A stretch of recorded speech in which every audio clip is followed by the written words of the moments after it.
So get this. I'm sitting in my car, minding my own business, and listening to Officer Tatum. I love him. And he had Dinesh D'Souza, another one of my favorites, on. And Dinesh came up with the same theory that I came up with a couple of weeks ago. So now I believe it even more.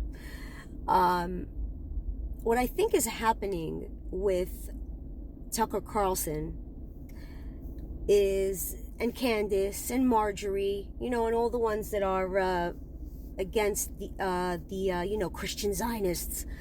And this is what it is. They know they don't have Trump. Trump is not going to go for this stuff. Now, JD Vance, on the other hand, they know he's running for president, right? And they're assuming he's going to win. I personally, from the get-go, I think Marco Rubio would be a 10 times better president. Love that man.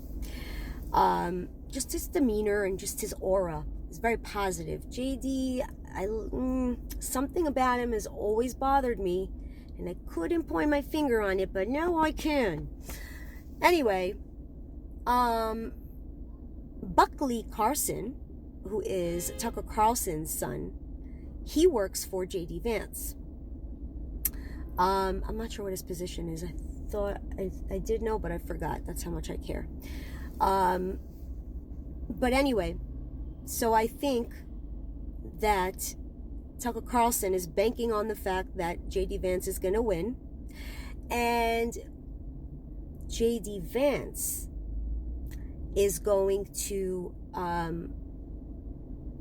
turn on Israel, full stop. And just so you know, when he was senator,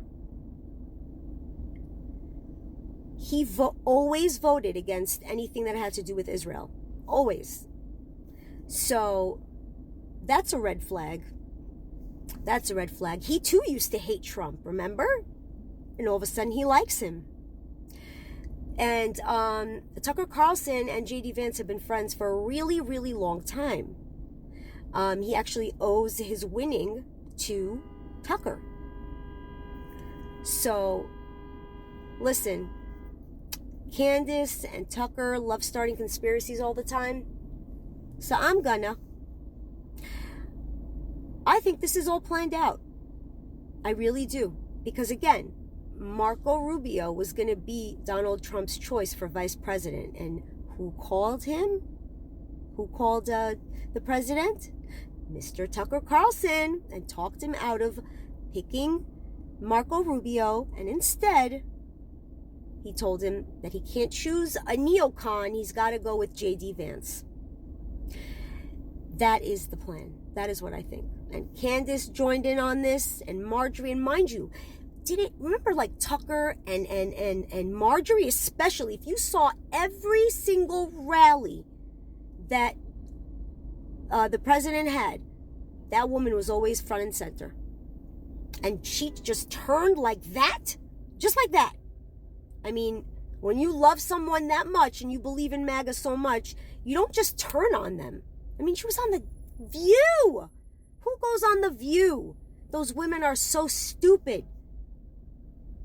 So, that's what I think is going on here. And if you guys go watch Officer Tatum, he's awesome. Or Dinesh, you'll hear them talk about this. They'll probably say it better than me. But that's what I think is going on. I just had to pull over to let you know this. So disappointing, really. It's traitors. It makes me so mad. And we can't let that happen, okay? We can't. Anyway, follow. Head over to my YouTube channel too, Unmasking the Spin, and subscribe. It'll really be awesome if you do. I'd so appreciate it. And thanks for all the comments today. It was so nice to see. See you next time.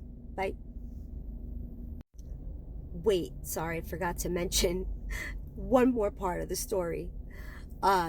So what I wanted to add is now the reason Tucker Carlson interviewed Nick Fuentes is because he wants to get these people on board with him. So he's using the Nick Fuenteses of the world for his benefit. That's the only reason why he decided to interview a kid that literally demolished him a couple of weeks ago and called Tucker a liar and a grifter and a gaslighter, which all of those things are true about Tucker. And that's why he interviewed him. The only reason. Because, hey, if you can get all these anti-Zionist, anti-Christian Zionists on board, so you'll see. Mark my words. Anyway, just had to add that in.